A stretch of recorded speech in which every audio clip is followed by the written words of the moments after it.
All right, I am in the middle of reading chapter 5 from Manufacturing Consent, and just want to take a second to talk about what's going on in this chapter, because it's talking about the Vietnam War. And the last thing that I just read made me so angry that I needed to stop and talk about it. And hopefully I can capture this thing that I want to be able to take away, this concept, this notion of the mentality, the thinking, the problematic thinking that is observable through this book, that is ever more apparent today and explains so many of our issues today. It's tricky because it's along the lines of we're not thinking. It's these sort of vaguely, they seem general, but you have to examine these instances to understand it. And the problem with that is precisely the fact that what you want to convey, if you want people to understand this, they have to examine it, and it's this crazy vicious circle.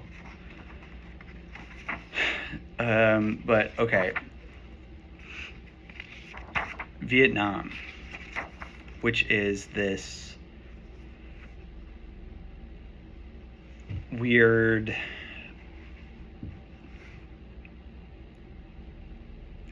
it's a weird war, because ultimately today, at least now, I think we're collectively able to admit that we were wrong to be there.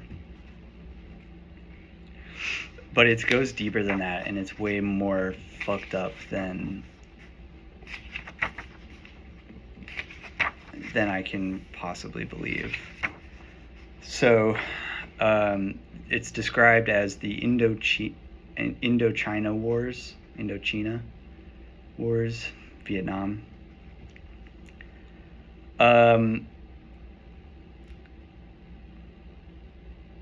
So a propaganda model leads to different expectation. On its assumptions, we would expect media coverage and interpretation of the war to take for granted that the United States intervened in the service of generous ideals with the goal of defending South Vietnam from aggression and terrorism, and in the interest of democracy and self-determination. You have to, taking for granted in here is not just a figure of speech, but it's the logical implication, the actual meaning of that idea, that phrase. All right,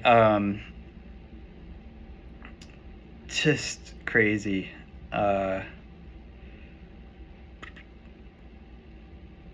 the first time in history, the outcome of a war was just determined not in the battlefield, but on the printed page, and above all. So there was a lot of backlash here, just setting kind of the stage of everything. The backlash of the media coverage of the war, and it had been framed as though the media's portrayal of everything was the reason that we lost that war. And that we were pulled out, and that the media got it wrong, which, as we will learn, is appalling to claim. So the media had become a notable news source of national power by 1970 as a part of a general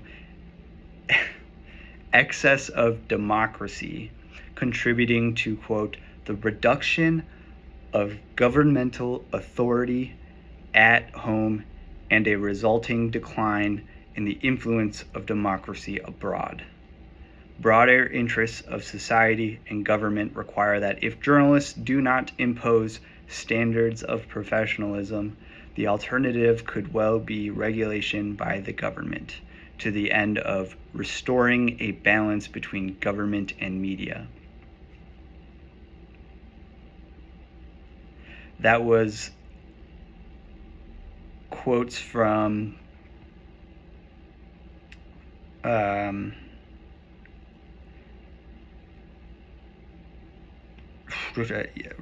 want to say Robert Elegant or Freedom House.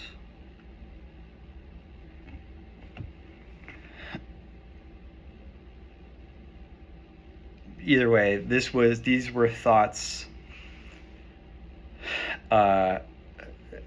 provided, and I have a note in here that just says fuck you, fuck that mentality, man.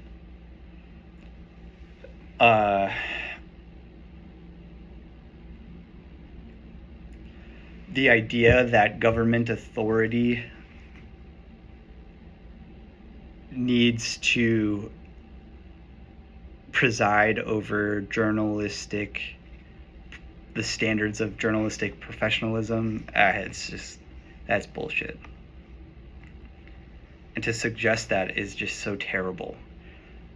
The media is supposed to be the last line of defense for the public to know what our government is doing and if they are acting inappropriately.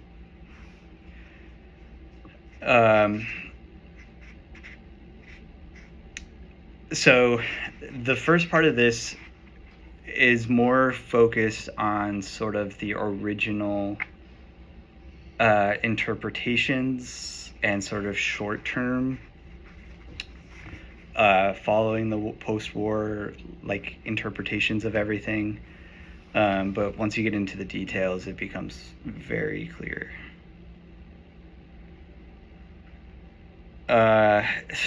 In the 10-year anniversary retrospective on the Vietnam War, Foreign Affairs presents both the hawk and the dove positions.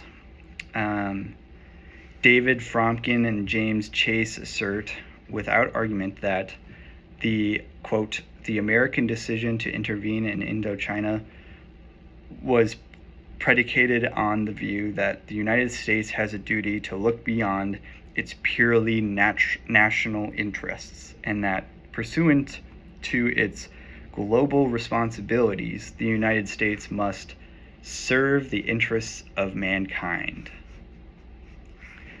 That's really bad thinking. That's the kind of thinking of power-hungry dictators. Those are the types of thoughts that we condemn from someone like a Hitler or a Mussolini.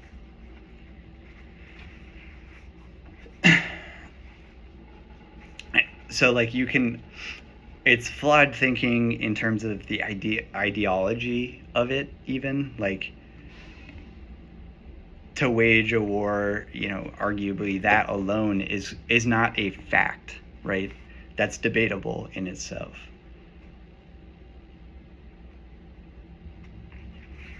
But more importantly, and more accurate to the bigger picture of this particular example, is that that's not even what was occurring. So, yeah.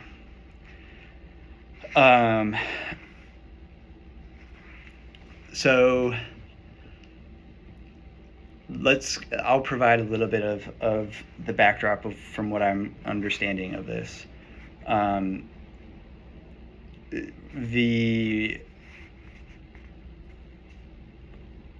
What's mentioned shortly after that part is this very comparable example, just as they do throughout this book, providing the similar context and the way that we respond to that context and how that differs from the way that we cover our actions.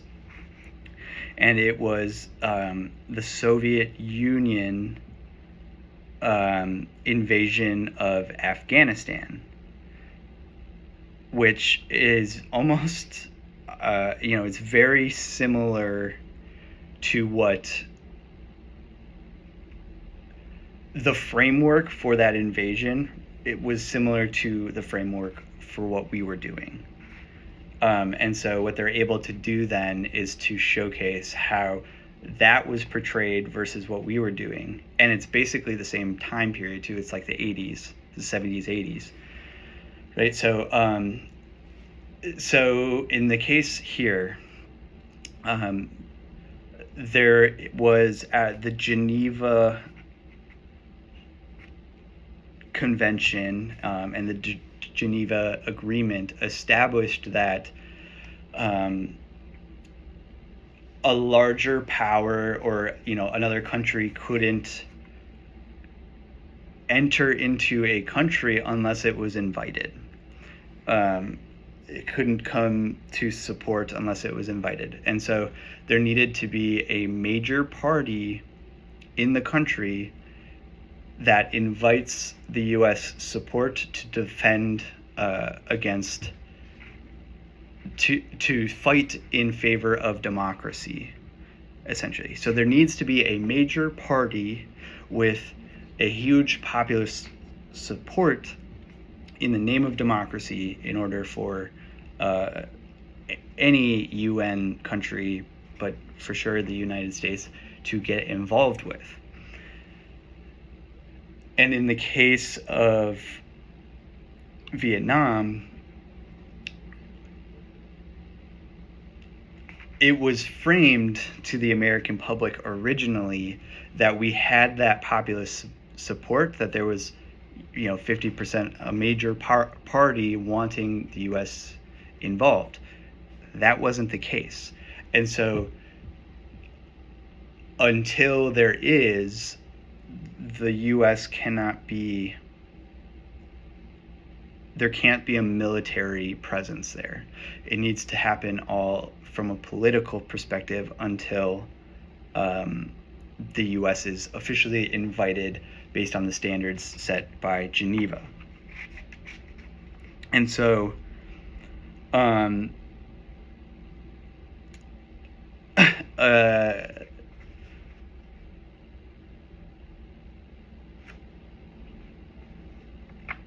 So then let's take a second to do this. In reporting the war in Afghanistan,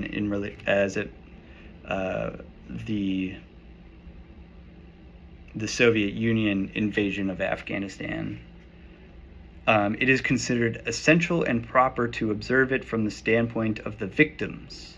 In the case of Indochina, it was the American invaders who were regarded as the victims of the aggression of the Vietnamese, and the war was reported from their point of view, just as subsequent commentary, including cinema, views the war from this perspective. So,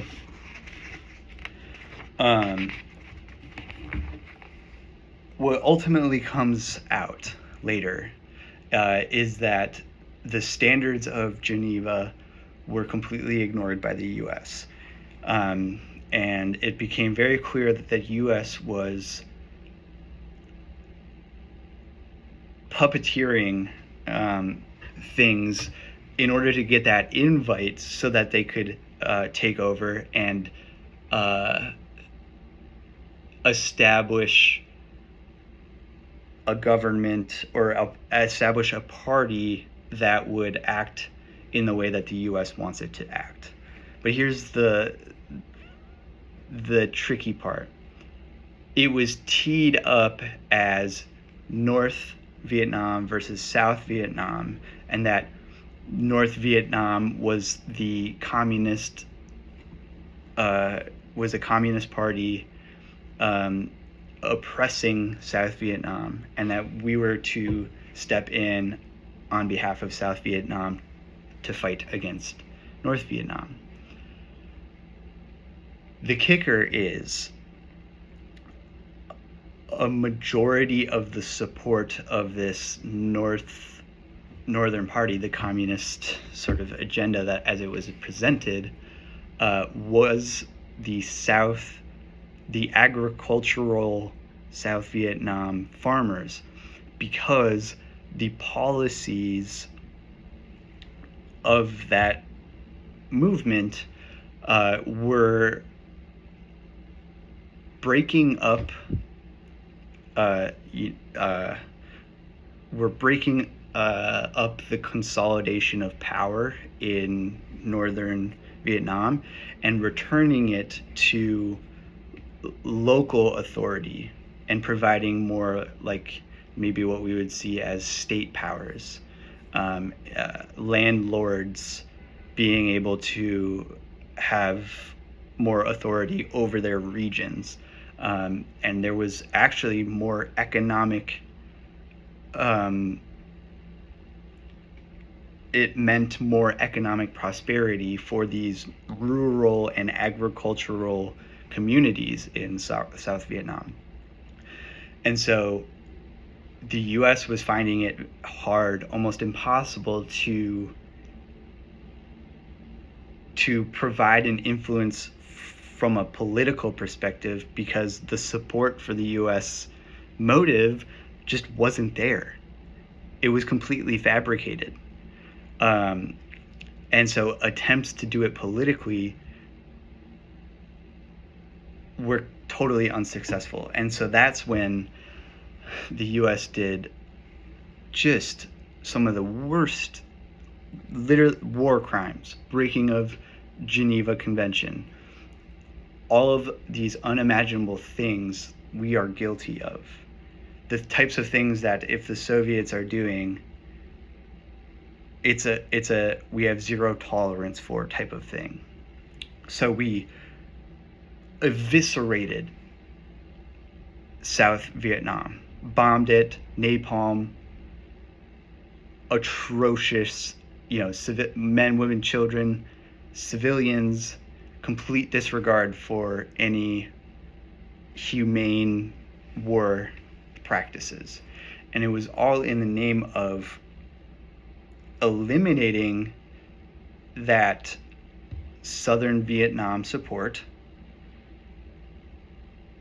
and forcing everyone into northern Vietnam, to these cities, to then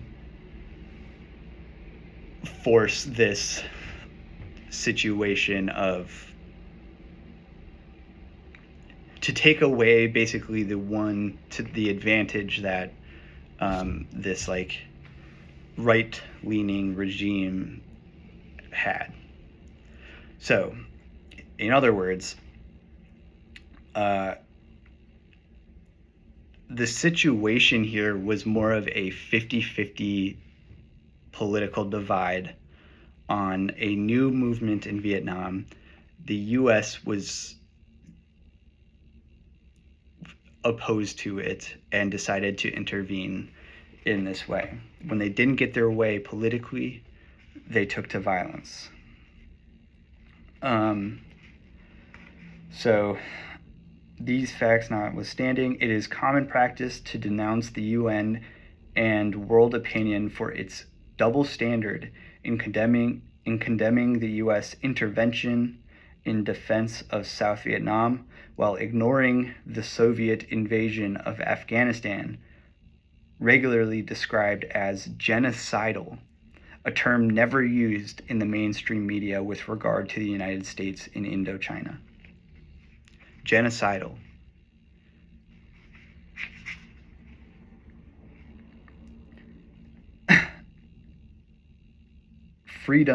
The freedom we were defending in Vietnam was minimal, and that the cost proved too high, but the doctrine that we were, quote, invited in remains sacrosanct. And the idea that we were, quote, defending nothing beyond our right to impose our will by violence is completely beyond the range of the thinkable. We might ask how we would characterize the Soviet media if the harshest condemnation of the war in Afghanistan that could be expressed in the year 2000 is that the Soviet support for democratic regime in Afghanistan that invited the Russians in might be justified, although the quote freedom unquote that the Soviets were defending was perhaps minimal, and the cost was far too high.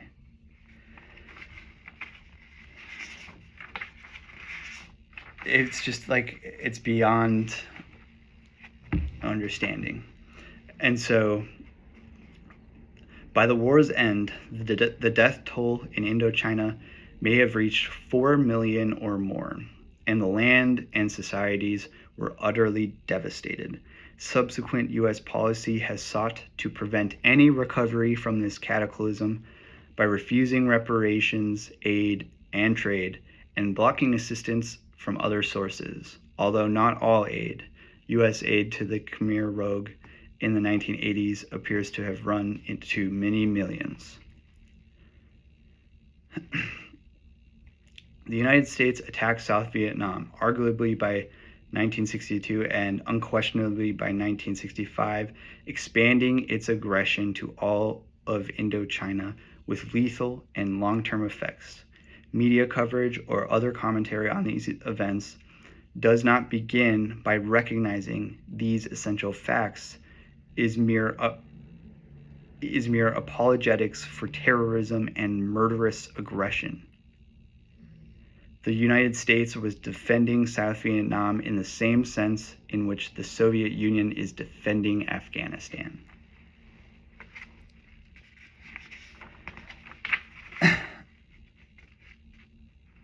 Even more revealing with regard to Western intellectual culture is that the simple facts cannot be perceived, and there are important lies far beyond the bounds of the thinkable. And then we get to the part that just, oh wait, no.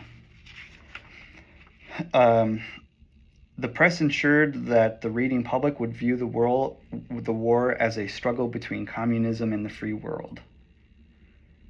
Ho Chi Minh and the Viet Minh were presented as merely agents of Moscow and Peking, whose primary means of gaining support was through terror and force.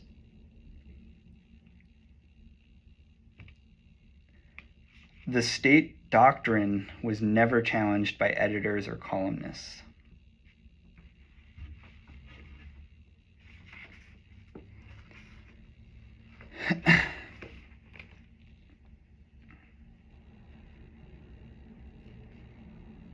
The government terrorized far more than did the revolutionary movement. For example, by liquidations of former Viet Minh, by artillery and ground attacks on communist villages, and by roundups of communist sympathizers.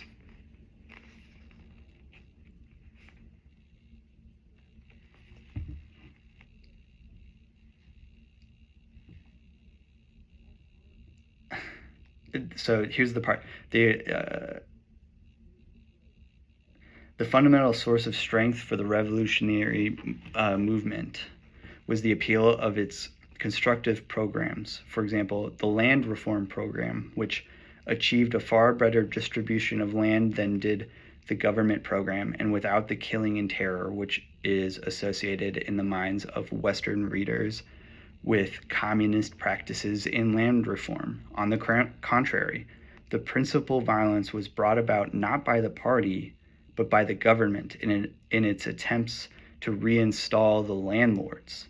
The usual pattern, in fact, although not in the minds of Western readers. The lowest economic strata benefited the most from the redistributive policies implemented. Authority was decentralized and placed in the hands of local people, in contrast to the rule of the U.S. client regime, perceived as outside forces by major segments of the local population.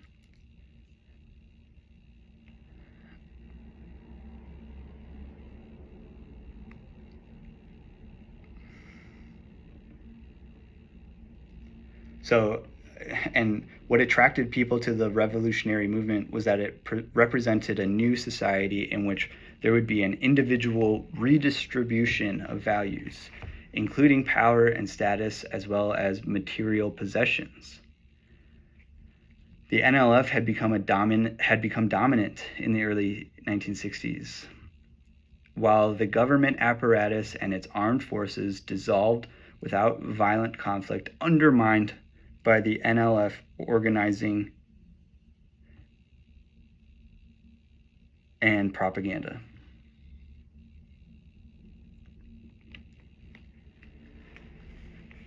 And so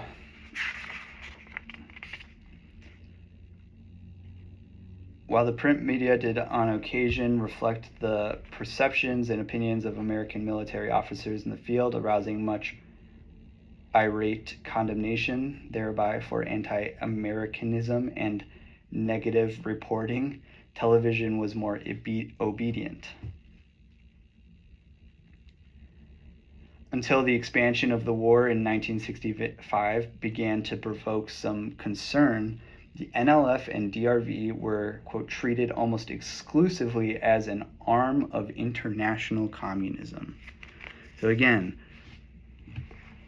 at the direction of sort of government officials and the government providing all of the information, everything about Vietnam was presented as this international arm of communism. And that's just not what it was.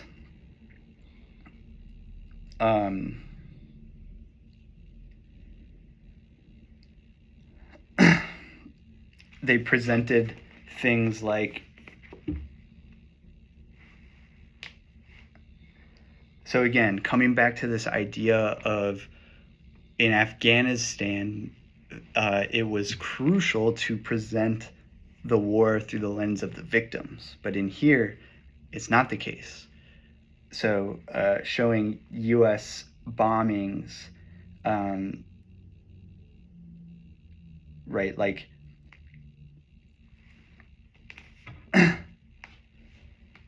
the whole village had turned on the Americans, so the whole village was being destroyed. It is taken for granted that Americans had every right to be marauding in a region of Vietnam where, quote, everything in this area for years was Viet Cong, end quote. And it was described as, once again, the fighting as raging once again to preserve democracy, rather than this Vietnamese population defending itself from Americans inserting themselves in their country and their politics.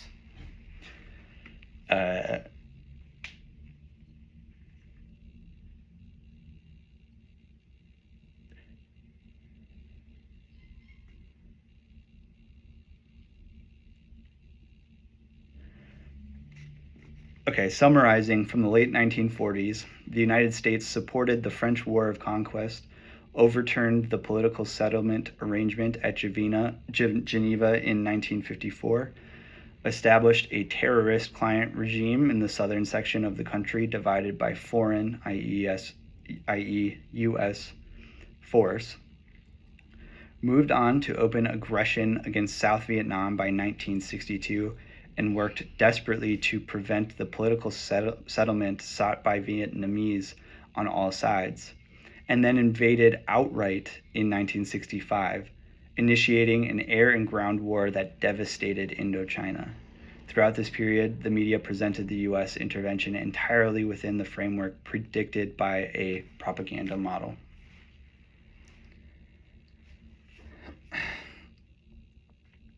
Given the conformism and obedience of the media during this crucial period, when the basis for U.S. aggression was firmly and irrevocably laid, it is small wonder that public concern was so slight and opposition was so negligible as to be entirely without significance. only the most ardent researcher could have developed a moderately clear understanding of what was taking place in Indochina. That's an important quote. Is what is one of the main concerns about all of this, right, is the public could not have possibly understood the true position here, understood the truth of this situation, of the conflict, of the bigger picture. They could not, because it would take an advanced researcher to be able to paint the picture accurately in real time. And that's one of the concerns that I have today is what it's disheartening, scary to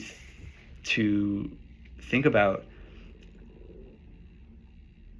how little faith that you can have in our reporting today, that it's filtered by so many things with so many motives, that unless you are deciding that you're just going to pursue the journalist,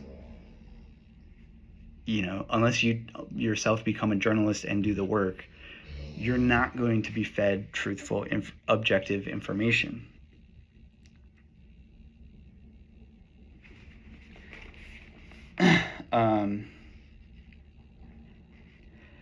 In no identifiable sector of American opinion would it have been possible even to ask the obvious question that would receive an easy and accurate answer in the case of the Soviet invasion of Afghanistan. Why do you think the Southern Resistance is attacking U.S. military installations in South Vietnam?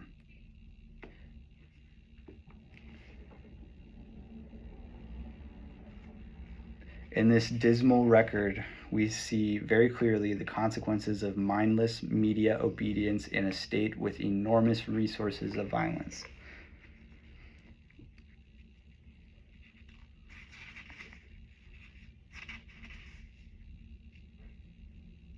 So, with rare exceptions, on the ground or as offered in press,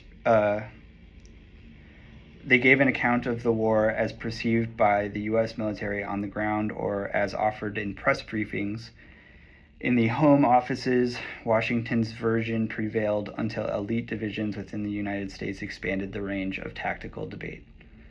Reporters often did not conceal atrocities committed by the U.S. military forces, although they did not appear to perceive them as atrocities, and surely did not express the horror and outrage that would have been manifest if others were the perpetrators, and the United States or its clients the victims. They describe these bombings and the destruction and the death around it, but there's not a hint of remorse or regret or a sense that the United States was doing something wrong. It's this weird phenomenon, and this is another piece of what I'm trying to capture, is that we are incapable of seeing us in a bad light, and we break our backs trying to justify everything that we do on some sort of moral standard. And time again, we've proven that we don't operate that way, and we operate selfishly and within our own interests. And then, once, not only were there no reaction to these and subsequent atrocities, there were also no attempt to place them in context of what had immediately preceded, that is, to make them intelligible.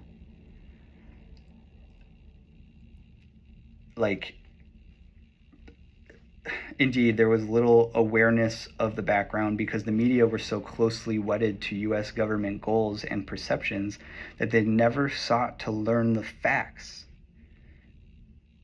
As the war progressed, ample evidence became available from U.S. government sources to explain why the United States had been forced to resort to violence in the populous Delta as elsewhere. but such materials, inconsistent with the preferred image of the United States defending South Vietnam from communist terror and aggression, had little impact on the news reporting or commentary. The reason for the U.S. resort to violence was overwhelmingly clear by the time of the outright U.S. invasion in 1965, and would have been no less clear before had any serious effort been made to determine the facts.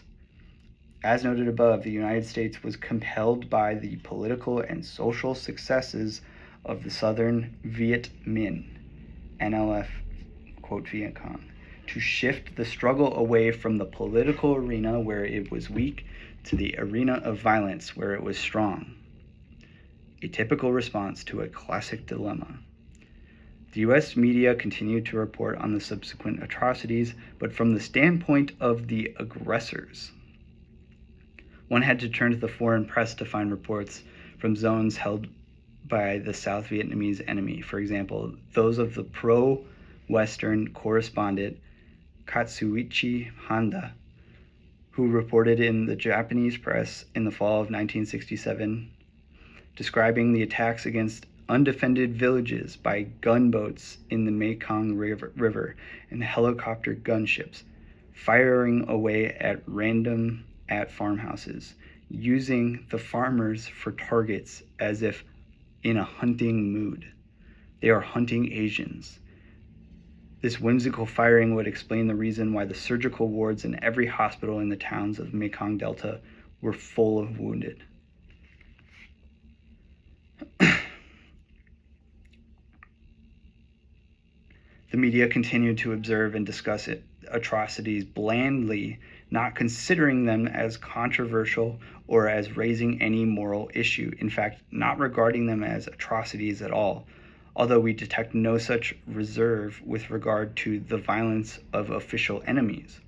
The respected columnist Joseph Harsh describes the frustrations of an American pilot dropping bombs into a leafy jungle with no visible results and without the satisfaction of knowing what he achieved.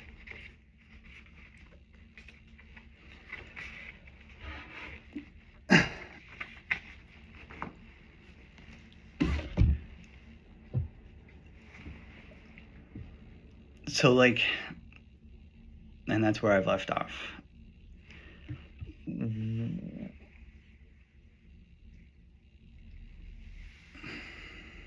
It's something we see time and time again.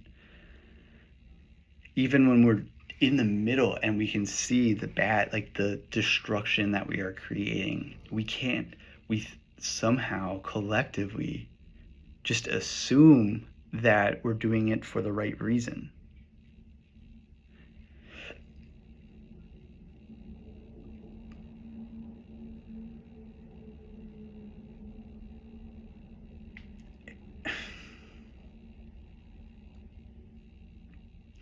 And so here's where a challenge that I want to make, because I remember this, a recent interview, because there's been so much conflict, like Ukraine and Russia, and now Israel, Palestine, all those things, and having government officials talk about our responsibility. And I think specifically what I'm talking about is Hillary Clinton discussing this.